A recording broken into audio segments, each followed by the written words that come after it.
Sen Dog of the infamous Cypress Hill joins me, Ned, on the underground. Sen Dog, how are you, man?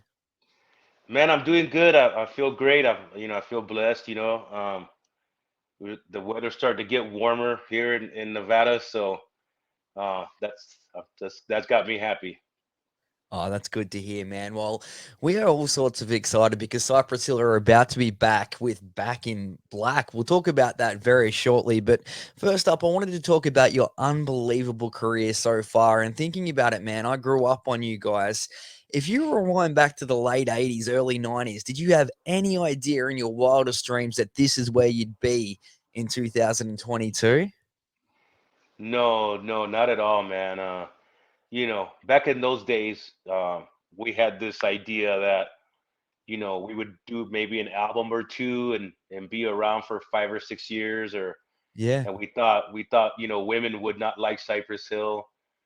Um, we were wrong about all that stuff, and and um, so if I would have known that all this greatness was coming down the line for us, um, I probably would have tried harder. I probably would have, you know, I probably would have had more trust in DJ Muggs's vision and whatnot, and you know what I mean. But we hung in there. I hung in there, and a lot of great things, have come our way as a result from us deciding to, you know, chase a musical career, which, in 1990, 1989, getting a record deal was almost impossible for us. Yeah.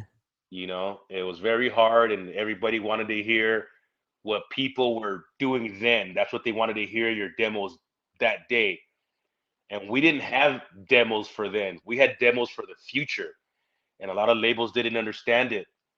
And they were like, "Well, why does your guy rap like that? What's with that squeaky voice, and how come they?" One guy told me, "Why do you sound like you're a dog barking?" And I'm like, you don't get it, man.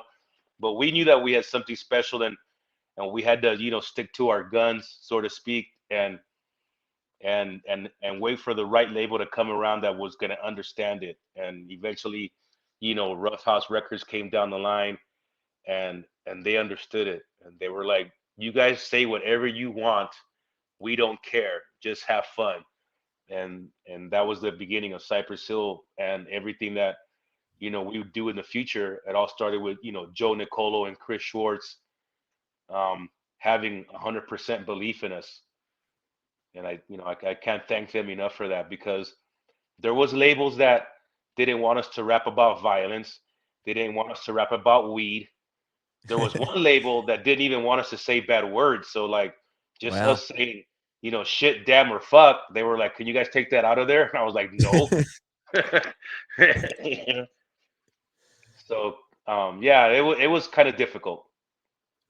Yeah, exactly, man. And like I was just thinking about it. I was prepping for this. I was so excited. I remember hearing Cypress Hill for the first time back in the 90s, and you sort of taught me a lot about life and that original album that I first heard. I wonder how many parents and whatnot that you've ticked off over the years or upset because I myself have a son now, and I hear him listening to his rap and whatever. I wonder how many parents over the years that you've sort of left feeling upset because you taught me a lot about life, Sen. Right? That's an interesting thing that you just said, because I remember we would go to do radio interviews, and you have certain people that would call in and speak to the band, and they're fans of the band. You know what I mean? And then you get a pissed off parent every now and then on the phone lines, talking about, "You guys are gonna go to hell," and this and that, and "You guys are spreading drugs and this and that, and you guys are wrong." And there's nothing you could do to change that parent's mind. So I would just hang the phone up on their face, like, "Okay, you're entitled to what you think. Bye." You know. But it was definitely a hard road to cross, kind of, because you know I was raised in church.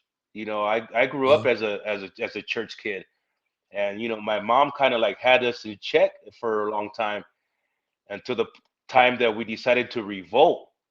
And and she was good with that. She was like, okay, you guys don't want to go to church anymore, don't go then. you know Fine, Wow. whatever. So when she first heard a Cypress Hill album, and there's songs on there like I Want to Get High and this and that, she was like, oh my God, where did I go wrong? Where did I go wrong? And I had to tell her, Mom, you didn't go wrong. You didn't go wrong. You actually raised us right. You taught us to think for ourselves and make our own opinions on stuff. And this is what we think. You know what I mean? You helped us with this mentality.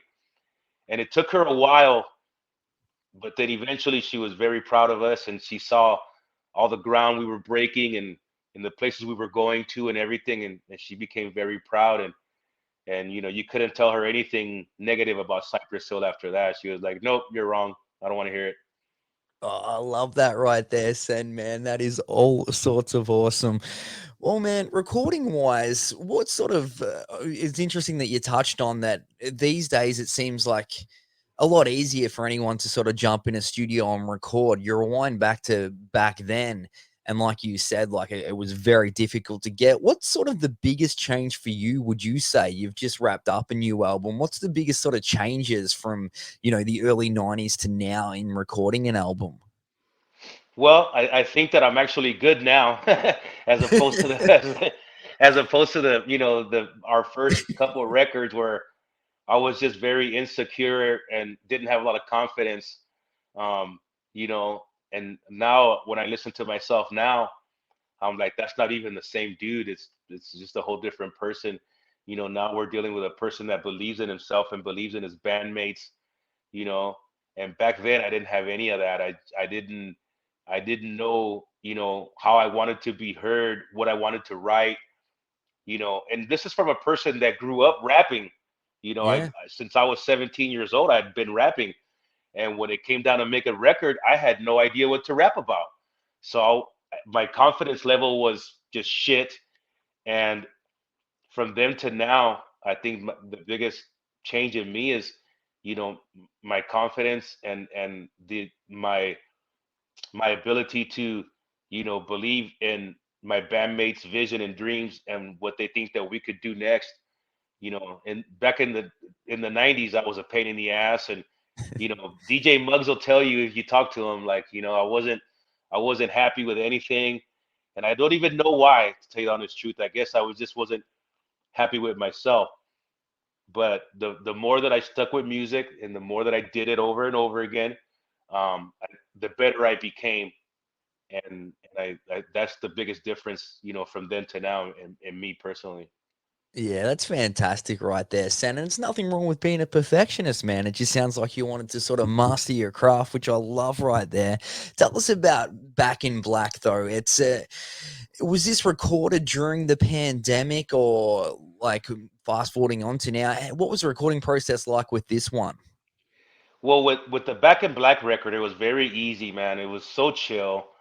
We did it all at Be Real Studios, and you know, Cypress Hill has always we've always had marijuana around us and this and that. But now with Dr. Green Thumb, there's there is never a day where we don't have weed in the studio, or actually really good weed.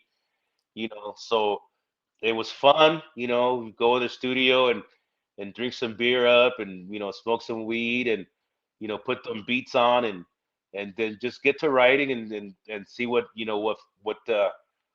makes the project go, move further along. um it was very organic, and very, very pressure free. And I think that um we should have done more of our albums under those pretenses, instead of, because back in the days we didn't know no better. If the label told us we wanted the record in 1 month, there we were scrambling like crazy to finish this record inside of a month. you Yeah. know we didn't know that we could tell them to fuck off, you'll get the record when it's ready. you know but now we do know that shit, so we take our time with it. And there's no after 30 years, there's no hurry to finish a record. Or the fan base is there, it's going to be there, it's always going to be there. So just take your time and do it right. That was the best part about this making this album with the brothers is that you know um, when when it was like when you get here, we're gonna do 4 or 5 songs. When are you gonna come in? And I would be like, okay, I'll be there next week. Okay, great. Next week we'll be here and we'll work on these songs. Bam. And it Yeah. wasn't of a what do you? It wasn't like what do you mean next week, man? We need you here today. It wasn't none of that. So I very much like the way that we handled the record and the way that the process was. I really like that. Yeah, no, it does sound like a bunch of fun, and it's definitely got that sort of old school feel to it. Would you say that's sort of safe to say, Sam? I've had a little bit of a preview to it, and of course the track out with Dizzy right now. It's definitely got that old school sort of Cypress Hill flavor to it. Yeah, that was one thing that I thought that was very important that it's a traditional hip hop record, Yeah. and it's kind of like touching your roots without really touching your roots, 30 years after the fact, you know. I like that. I like that a lot because we've done rap metal, we've done rap rock, we've done rap reggae, we've done rap in Espanol, we've done everything but rap in Japanese, it seems like. So There's still time. there's still time to learn the language, yeah. But that's what I liked about the Black and Black thing. We worked with Black Milk on it. That's the reason, part of the reason it's called Black and Black. But um, it was just the touching, being able to touch to your roots and knowing that we're way more better than what we were way back then, and we could still touch our roots and put today's touches on it. Very special album. Oh yeah, I can't wait for everyone to hear it. It is all sorts of awesome. It comes out on March the 18th. Now, Sen, I see that you guys are about to hit the road again and on tour with Slipknot. You were sort of touching on it there with you've done the rock and the metal sort of elements to your style. It's a sort of a unique blend there, Cypress Hill and Slipknot. How excited are you guys to get out there and on the road again? Well, we are very excited. It's not our actual first tour that we've done since the pandemic started and all that. We went out last year with Z Trip and Atmosphere, and we did a very successful tour where there was not one person that got sick on the tour or anything.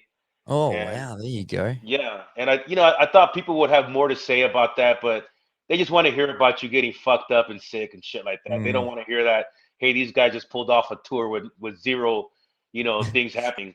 Well, what fun is that to talk about, right? But Mm. um, with Slipknot, um, I go back with them to their to when they first got to California, and I was in a band called SX10, and somehow we met Sid or some of those guys, and they would come to our rehearsals and hang out and just listen to us play and whatnot.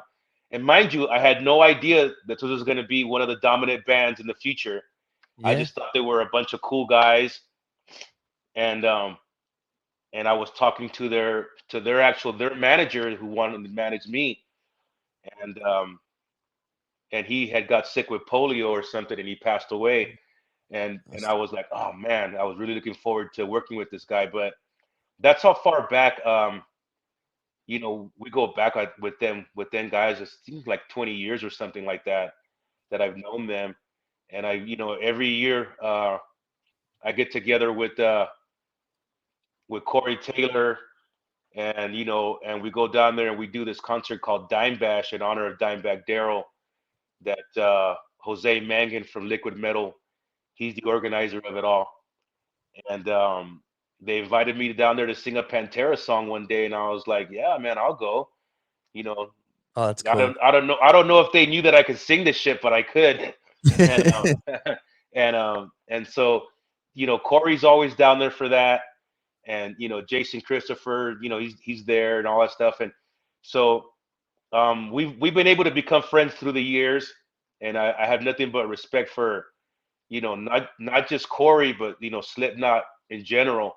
Um, they're a bunch of badasses at what they do. So when they approached us to tour with them, you know, I told my manager, I said, I don't care what you got to cancel to make this tour happen for us, but we need to go on this tour.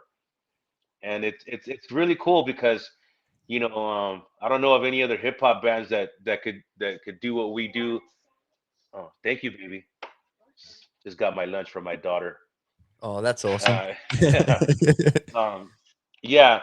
So, we've gone out, several times. We've opened up for Metallica. We've been on tour with, Nirvana and Pearl Jam and Soundgarden and all those great bands and everything. And each time it seems like, a challenge, but it's a challenge that we meet and we meet face on and head on, and people love it. So I don't know if any other hip hop bands that, could say that they have that in their resume, to go out there and play right before Metallica or Megadeth or something like that. But Cypress Hill, for whatever reason it is, we've always been accepted on every stage that we decide to take on. And this tour with Slipknot, I think, is going to be very special for sure.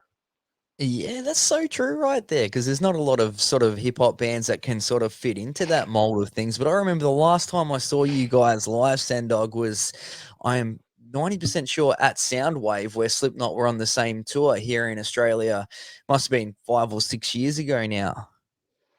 Yeah, yeah, that's very true. That's very true. We did. I think Slayer was on that, and Yeah. and Metallica and Slipknot and Yep. Yep. us Yep. guys, and I mean the set list was just Insane. insane. And I mean that, and I don't say that lightly because people just, oh, that's so insane. It's insane has become the word for everything. But when I say it, I really mean it. Like, like how do you get a bunch of hip hop kids from the city of Southgate to, be out here with all these great, metal gods.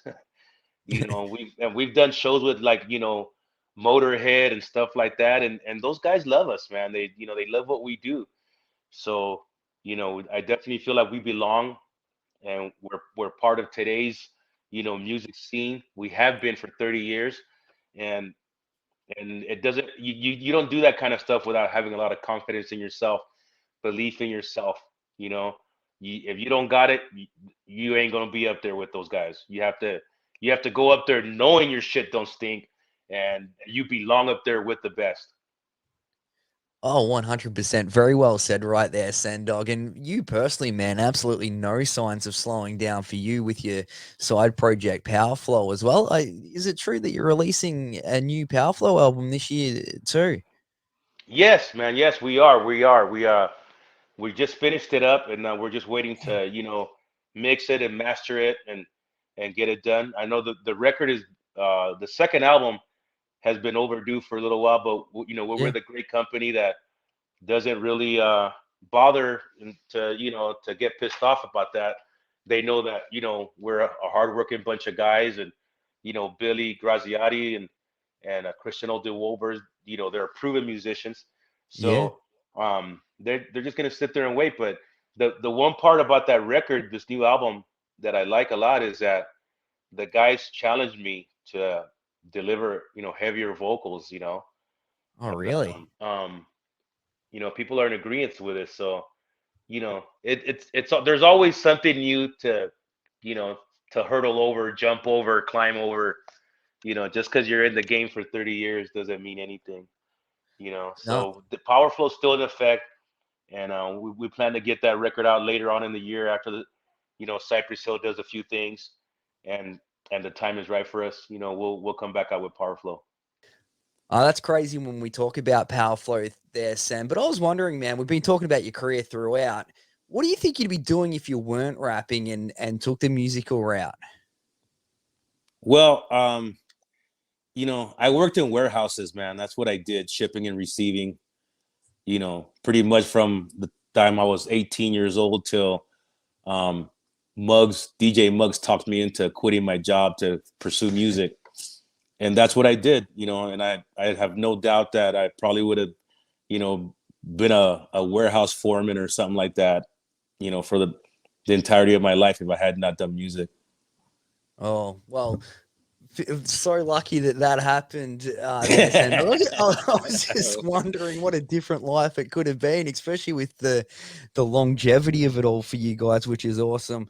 All right, man. Well, right before I let you go, I want to know what's the kind of the coolest thing that you've ever seen Cypress Hill pop up on or yourself. Like for me, I love seeing you on The Simpsons and the Training Day movie when Rock Superstar pumped on. I was like, damn, that is cool. But what about you guys personally? What's something that you're like, hell yeah, that like that's us and I saw us on this sort of thing? Well, when we were with Sony Music, and we did 14 years there with Sony, and when we left, there was like a unrecouped balance um, that the band still owed the label. So the label went about recouping their money by putting Cypress Hill songs in movies. Yeah. And it seemed like every Sony movie that came out, there was a Cypress Hill song in it. So I would get calls from my friends like, "Hey man, did you know you had a song in this movie?" And I'm like, "I knew I signed off on something, but I don't remember what." So I thought that was very cool. But when we put a song called Latin Lingo in the Lethal Weapon series in the movies. I think it was on the third movie of Lethal Weapon. We Yeah. had a song on there, and I was a big fan of the Lethal Weapon movies, you know. And when that came out, I took my mom to the theater to see it, and didn't tell her that my song was in it. And when the song came out, she was so happy. She started waving her handkerchief, "Hallelujah, Lord, Hallelujah!" And she was just crying and shit. And I thought, I was like, that's some special stuff right there, man. I'm glad that she's here and I'm here, and we're getting to experience all this stuff together. But just having this vehicle, Cypress Hill, to do music with has given us a lot of opportunities, and I would say that aside from that experience with my mom, The Simpsons, Yeah. was super groundbreaking for us, and it opened us up to a whole younger demographic and all that. And I think that demographic got a chance to grow up with us from the time they were 6 and 7 years old until their adulthood. They've been down with Cypress, so I think that was a very important move. And Yeah. the whole storyline, the Homer Palooza and all that shit, it was incredible. And and I every now and then I have a friend that works for Fox in the Simpsons and whatnot, and every now and then he'll hit me up, be like, "Dude, this and that happened. I'm gonna send you a copy of." So it's a very special thing, Oh, for sure. it really is, man. And just even, I think one of the first times I saw you might have been on The Simpsons there. I remember listening to you on the radio back in the day, hits from the bong, and then, yeah, popping up on The Simpsons. And this is just all sorts of awesome that you've taken time out to chat with me, Sen. Really, really appreciate it. Before I let you go, though, what's the sort of the first thing that comes to mind when you think of Australia? You've been out here a whole bunch of times. Is there anything that you have to do when you're out here, or have you picked up on any crazy accents or silly things we say or anything fun like that? Yeah, we're always picking up on accents and shit like that, and we're always clowning and talking, trying to talk to each other, and you know, like when I first went over there, and I was on an airplane, and the lady took my ticket from me, and she says, "Oh yes, you're an 18A," and I'm like, "18? What's that?" And she meant 18. That was my seat. So I was like, "Oh wow," So I would catch up on that, and then we came back from Australia. We were recording, and the guys thought that I could do my verse, harder, better, harder. So I remember B-Real says, "Yeah, mate, do it harder." And I'm like, "What?" So we always pick up on, accents and shit like that. And, we clown around. When we clown around with each other, we use them and stuff like that. But Australia has always been good to us. And